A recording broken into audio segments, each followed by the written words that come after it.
Coming live on Facebook, YouTube, multiple different channels. This is from our studio before I pack up and head down to Florida. I wanted to do a special little segment because I've been getting, just like probably you have, a lot of calls around Hurricane Ian. Currently a hurricane, yeah. Getting a lot of calls, a lot of traffic, a lot of people wondering could I, should I go, etc., like that. So I every year around hurricane season, I always make a list of things that I like people to be careful for. I'm not one to say don't go. I want everyone to, if you're in a position to go, I'm going to want you to go. So this is not trying to talk people out of getting down there, but I'd love to give you a few things to think about before you go. First off, why am I saying this? Because I've got 20 years of experience of disasters. Since 2002, my first year in the industry, every storm there has been, every big major fire, flood, and then all non-storm, but I've been and I've still caught by surprise on most storms. And they're unpredictable. But I've got a few things that are just solids every year. I could say the same thing. And then I got a few here that are more recent, and then I think everyone needs to be considerate of. So I'm live. I can take comments. I'm looking at the screen here. If you have something you want to ask me, this is fine. I'll get to it in a minute. These aren't really in any certain order, but I'm going to start with the first one. I think I almost said fart. I want to start with the first one, which is because I think the most important part of anybody's company are your people. I want to talk about the people that you might be sending down to a hurricane, a storm.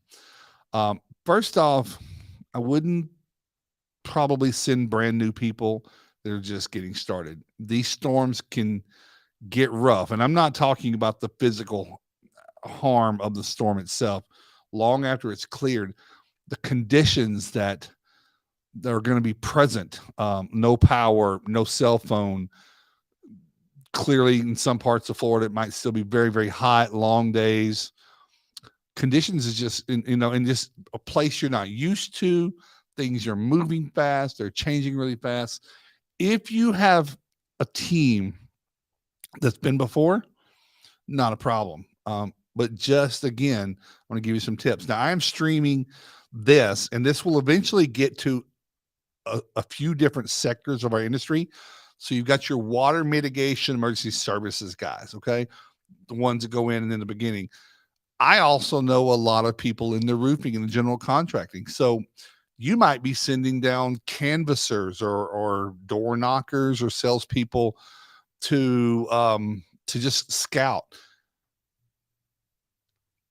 You can get into a lot of trouble unsupervised going to new places, pocket full of money, credit card.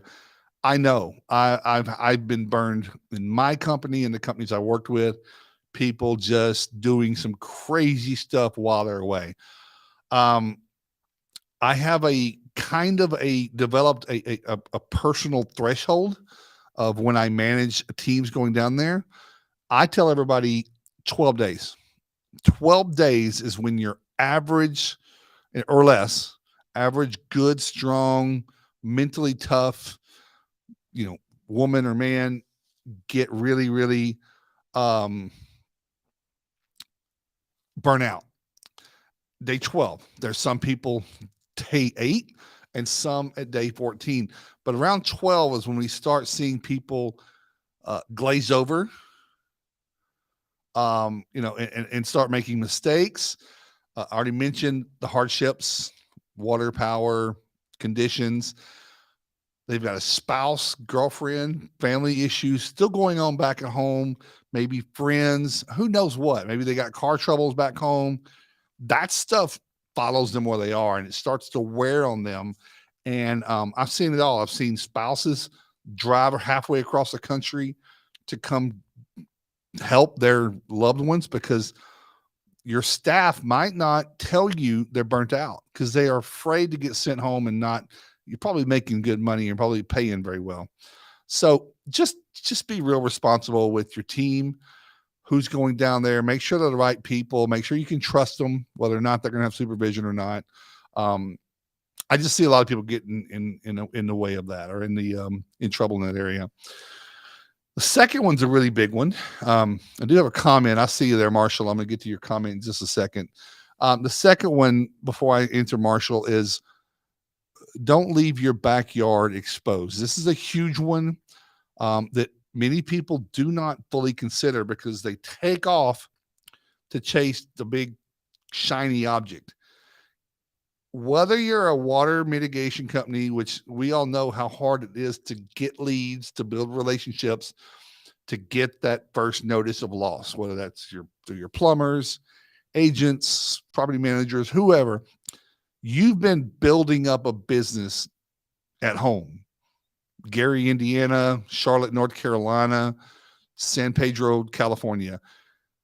You have become synonymous in your area and in someone's ear. You might not even be getting calls from the people you're marketing to, but here's what's going to happen.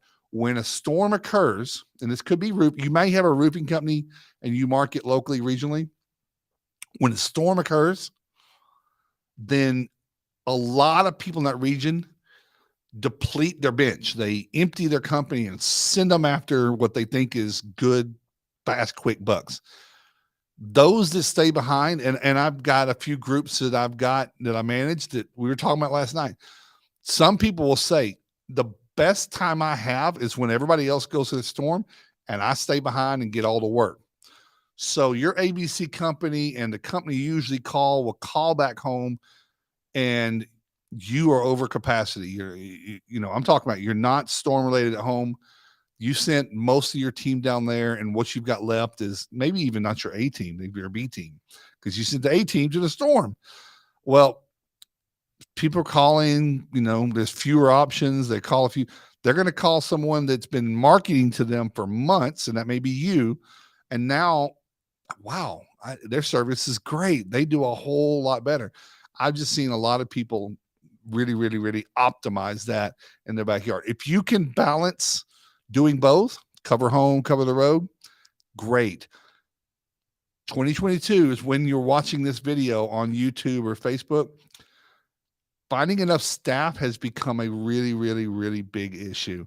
I'm willing to bet that a lot of people are having to make decisions saying, I can't even go to the storm because I don't have hardly enough people to handle what I've got here at home. So keep that in mind before you run off to this 1 month event. Think about the other 11 and those customers and referral partners that take care of you all year long. Okay.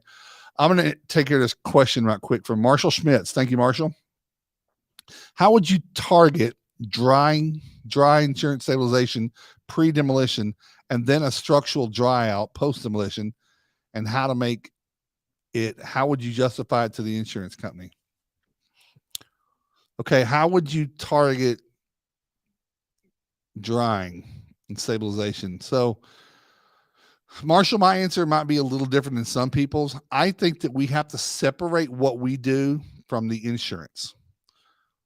If you ever watch any of my stuff, I've had a great career of paying very little real interest in the insurance and what they think, because they're not professionals. You are the professional drying person. You need to stabilize. I will tell you all right now, if you go to Florida, you had better be checking for asbestos in buildings. Some parts of Florida are the absolute highest enforced areas with building materials and with OSHA and with other regulatory bodies that check to see who's staying compliant. So stabilization is important. And then just try to structure. Is the job going to be Cat 1, Cat 2, Cat 3? Handle it as you need. We're going to talk here in a few minutes about insurance, but I think what you're asking is, how do you justify it to the insurance company? I know everyone tells me I shouldn't just say this, but the insurance company doesn't really want your justification. They're looking for a reason to not pay it. So, I just think do the job that you were paid to do and convince your customer and sell your quality. If your customer is not interested in you doing what's right and just doing what the insurance will pay for, those might not be the same two things. So you're liable for what you do. The insurance company will not defend you in court if you do not do the right work. Everyone watching this, please, please, please test for asbestos on all jobs. I've got Dave Luce watching here. Dave Luce is an IQ professional, and his wife Shannon, Luce IQ. They do testing for asbestos all day long in Texas. They're going to be working in this storm, and they've got some gruesome stories about people who just ignored that law, not standard, a law. So Marshall says, I plan on being there in a couple of days after the storm and drying in houses. I have a demolition crew to come behind me, and then I plan to dry out, framing, clean, sanitize after the demolition. Clean first, dry last. If you do demolition could be category 3. You wait a couple of days, humidity, follow the standard. You should be cleaning before you turn on fans. If you turn on fans on an uncleaned property, you are aerosolizing potentially contaminated viral, bacterial components, and microbial. So, but yes, just do like you do always. A storm is not any different. You don't treat it different. I want you all to know that, and I know I'm getting off the tangent here. Insurance companies, public watchdog groups accuse contractors of coming down in hordes and forgetting the standards and just doing something for the quick bucks. Please don't let them be right. Don't prove them correct. Do the best. Let's stand up for our industry and do the good work. Thanks, Marshall. If that didn't answer your questions, give me a holler. Hey, the number 3 thing I would like to talk about. I am recording this on Tuesday. This thing is not supposed to, Hurricane Ian, it's shifting. Even overnight, even today, it's shifted to, looks like it's now going to like crash into the Venice, Sarasota area, maybe. And this was 1 o'clock. It's 5 o'clock p.m. Eastern time right now. It's still unpredictable. If you mobilize and you're trying to make arrangements in one place, be prepared to be flexible. Storms are all about flexibility and adaptability. You have to be nimble. You have to be ready to pivot. There will be cost incurred with that, things like that. So, where you think it's going to be on Thursday might not be where it ends up crashing in. It could strengthen, it could weaken, it could slow down and drop tons of rain. It could speed up and have a lot more wind speed. Don't think you know what you're going into, because Mother Nature doesn't give two shits about what you think. Okay. So be prepared for anything. And I can't tell you that enough. 20 years, people have been doing this longer than I have. Will tell you the same thing. Number four thing to watch out when you go into this, guys, we have to talk about the elephant in the room. We've got some people watching here. This is the first storm of the season, maybe the only storm. People act differently when this is the first storm. I've been joking about it for the last 2 days. I won't repeat my joke, but when there's the first storm of the season, everyone treats it like a home run. Everybody's trying to hit a home run. This is the storm of the century. Everyone's trying to make it out to be something that it's not. And it might be devastating, but it also might not be. But everybody, because there wasn't another storm in the Panhandle or Louisiana or Texas, this is the only action, and the saturation is going to be heavy. There will be a ton, and there's already a ton of contractors in Florida. This is one of those places where it's not all people coming in from out of town. Florida, some people never leave Florida from Irma, from hell, 04, Charlie, Gene, Francis. Those storms created a lot of companies that just never quite left. But now we're all still fighting over the same number of claims and projects and losses. So saturation is going to be heavy. Set your expectations accordingly. They're not going to be home runs. Hopefully you can get some singles and some doubles. Don't be greedy. Take care of the ones you've got, and don't just sign jobs up and go prospect and look for more, and without finishing the jobs you signed up, right? Number 5, big one. Any comments and questions? Number 5 is a big one, and this is something that Shannon Luce, I just mentioned her with Luce Air Quality, just commented a few minutes ago. I've been catching a little bit of it on the news lately. There is a large number of insurance companies based in Florida that might only write policies in Florida that have been found to be insolvent. They are going bankrupt. A lot of Florida insurance companies are going bankrupt. That's just the ones we know of. I just looked at the list through the Florida Department of Insurance. It's a pretty healthy list of a few, 24. That doesn't include the ones that are going to go bankrupt from a big event like this if it does become that. You're going to go down and do all the work. Homeowner's going to have an insurance coverage. You're going to go down there. I'm a big fan of treat this customer like they don't have insurance. That's how they're going to pay you. Great. No problem. That makes their life easier because that's what insurance is supposed to do. It's a promise to accept the risk. It's just when they don't do their part is when things go south. But you're still going to do the same job whether they have it or not, right? Now, if you think your homeowner is not going to have homeowner, have some options. I was talking to Steve Patrick a while ago. Anybody know Steve Patrick from Level the Playing Field? Have some financing options. Make it easy for your customer to make some decisions. What I see a lot of people do in storms is go in and abbreviate the scope of work, is what it is. Rip it out, gut it, dry with some fans for a day or two, and leave a moldy house. How do I know?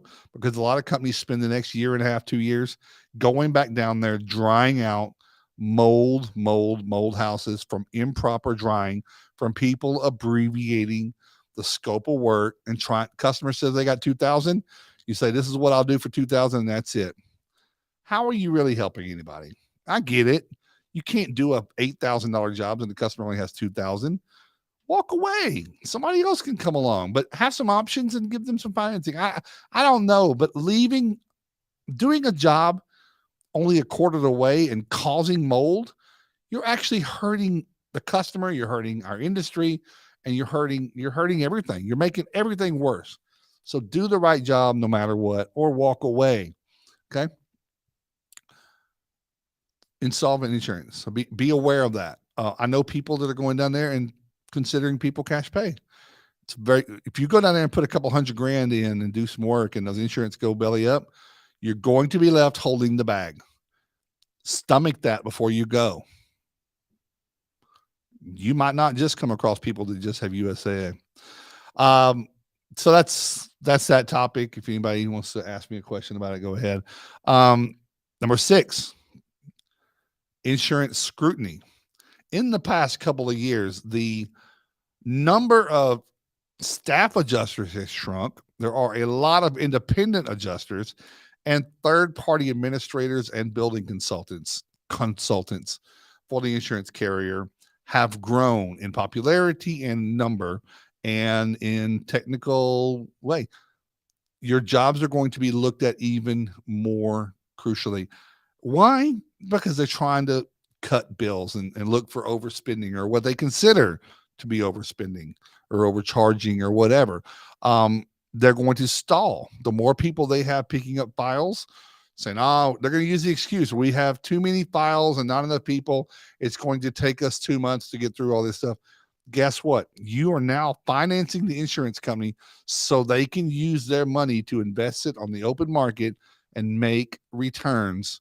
They have not indemnified the customer at all, not even for undisputed amount, not for a reserve, nothing, very little, maybe some ALE. Don't play the game. Don't stand the insurance company up and support them. They don't need you to. They're just absolutely huge. Are they going broke? Like I said back on number 5, they are. Maybe they're running their business improperly, but don't be just like them by financing that work, especially on the road. Get down there, make what you need to make, do the job great, get reviews from people in Florida. If you're in Gary, Indiana, or Fort Wayne, Indiana, or Dallas, Texas, you know what that would look like to your home market if you went down as a servant company, a servant heart, and went down and helped victims of a storm, and then came back home and were able to talk about it on your YouTube channel that you start, about the strength of your team after coming together and helping people in their time of need. Think of that. Go down there and make what you need to make. And then the last one, number 7, is don't overstay your time limit. Set a time limit or a dollar amount or some type of milestone. Say we're only going to go down for 2 or 3 weeks or whatever.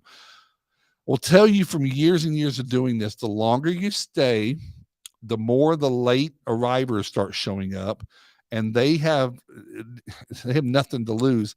They're going to be bidding jobs at fractional amounts and cutting throat, just cutting dry and go, rut and gut, whatever you want to call that. Going early, getting there when they need to, finding the right kind of customers for the kind of work that you do and doing it right. You will be compensated well for that, I think. It's towards the end of the job where people stay 3 months, 6 months, 8 months, where they're crying about it next year, saying, "Oh my God, I lost my ass in Lafayette or in Lake Charles or Homa or something like that. I just stayed too long." You're going to pick up reconstruction. I don't know. Even if you do reconstruction at home, doing it on the road is much, much different.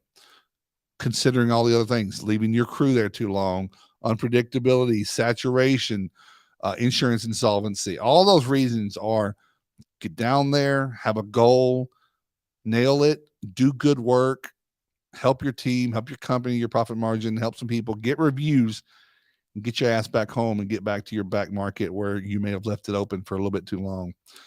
Relieve those people that were back home, give your guys that were on the road a little bit of a break, give them a week off, blah, blah, blah. Storm can be a great way to propel your company with a bunch of cash if you manage it well, that you can put away, save some profit, and then make some great decisions and invest that wisely for the growth of your company, to bring on a marketing team or a little more social media or some pay-per-click or things like that. It's a game. It's a business, and the business is to make money. So one more question here from Marshall, and then I'm going to be solving it up or wrapping it up unless we had more questions. Would you require customers to put down a deposit and or have them pay you after the job? In past experience, it's been tough getting customers to sign contracts unless we build our insurance company. Marshall, that's a great question. It really is. And it's one that I think, matter of fact, I'm going to see if I can put that on the screen. How do we handle down the road? I think it's a great idea always to get a deposit. I believe that the customer, the insured, the consumer, the homeowner, business owner needs to step into their financial responsibility to trigger this transaction, which is your transaction with them. I love contracts. Would I go across the country, do work with my own money with people I don't know that don't know me and finance and insurance companies? No. Marshall, I've watched way too many really good people and restorers go broke playing that game. You're in business. You're not a tech. You own a company. You have a financial obligation. You've got to do what makes sense for your company, and putting in at that much risk is just that. It's risk. If you've got the money if you're going to take $100,000 and go say, I've got that to burn, then go be it. But you can't come back home and put your company in jeopardy. Here's the deal, Marshall.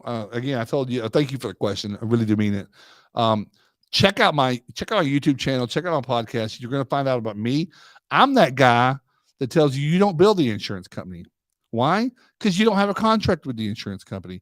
I understand that we have been trained and duped and convinced that that's how we have to run this industry. But look where we are. Look where that's gotten us. We don't put the customer in a position where they have any financial obligation.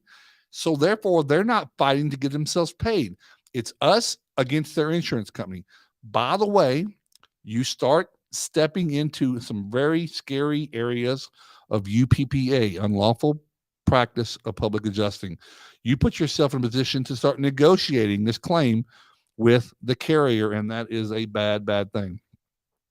Mr. and Mrs. Homeowner, Mr. and Mrs. Business Owner, I will do this work. This is the list of my scope items that we're going to do to remediate your property, to make it safe and healthy and dry so that your house is worth the value with reconstruction. Looks like you have plenty of insurance. Great. Proud of you. This is my service. I'm going to hand you an invoice. I may have asked you for a deposit, and I do expect to be paid at the end. Oh, you don't have another $8,000. I understand. Many people don't.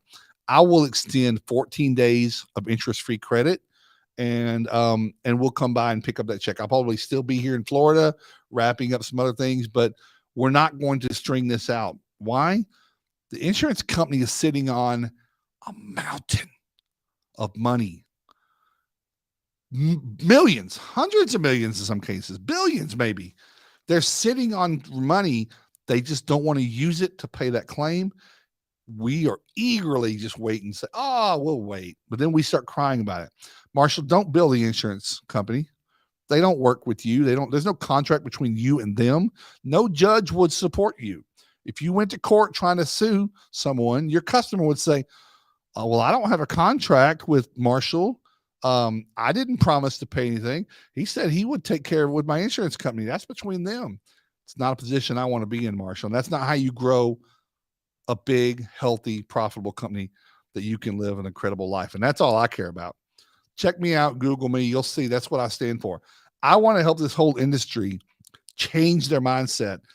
Insurance is not your customer. Don't treat them like one. They are a part of the pyramid. They are connected to your customer. Your customer should be holding them accountable for the promise they made through the contract of the policy. You have a different contract. Customer doesn't want to sign your contract. I would be very, very hesitant to do the work. Marsha, I'm speaking from a very large amount of empathy to where this seems to be a really confusing area and troublesome and complicated area for those trying to do something. But I'll tell you this. That's so good. Such a valuable thing. Yeah, you're welcome, man. Here's the deal. If you cannot go to a storm and make a good living, stay home, double down, use some of the money you would have spent to go down there, get the work there.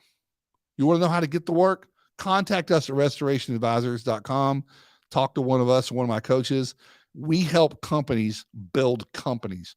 You're not a storm chasing company just trying to grab some dollars. You need a company that freaking prints money while you're fly fishing in Montana or you're riding Baja trucks. And I talked to a guy that lives in Baja. You're having fun in California in the dunes while your company is running. That's what ownership is. That makes sense? Very passionate about this. I'm very, very passionate. I'm very alarmed at how many people think the insurance company is their customer.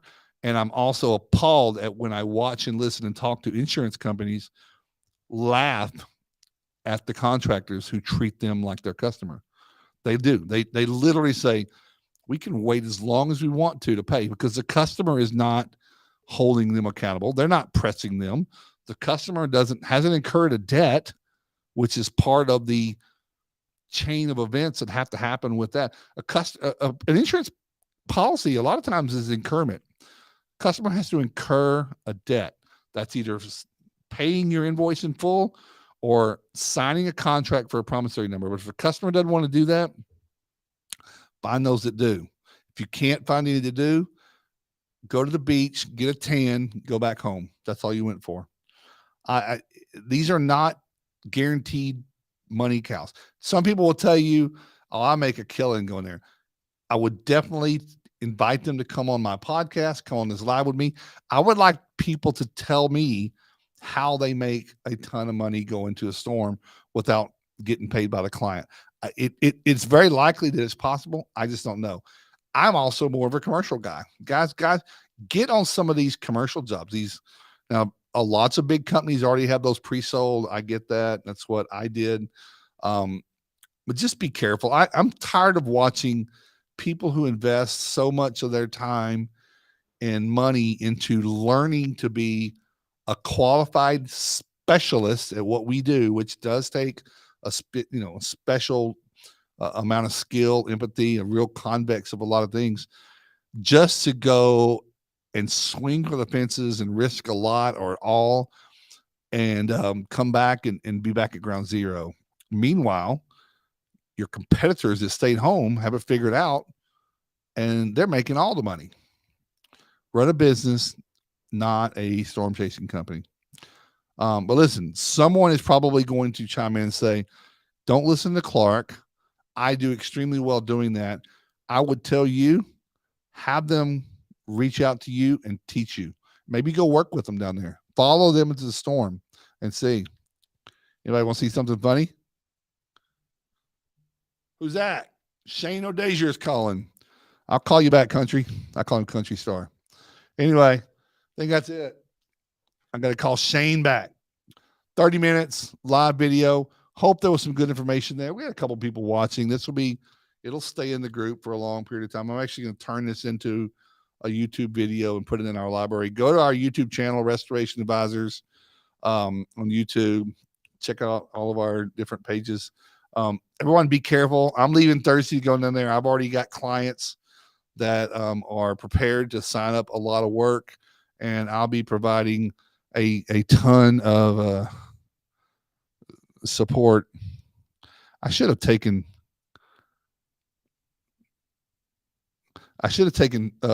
Shane's call live, and I could have piped it in through this, and we could have talked to Shane on the air. That would have been great. But anyway, everyone be careful. Don't call me. I was going to say, call me when you get down there if you need help, but I'm not going to have time. And if you want to hire me as your coach, my team, maybe we can help you through there. I don't know. Let's just do what makes sense. I'm not big on taking what little profits you have, especially when you need your cash, but I also don't want to see people struggling. So anyway, have a great one. Be careful. Like always, don't be afraid to possibly stay home, make money there, double down, save the money that you would lose or possibly make down there or spend to take a risk and work on it at home and do those things that you've said, I really need a marketing person or a SEO or some pay-per-click or a new website, whatever that is.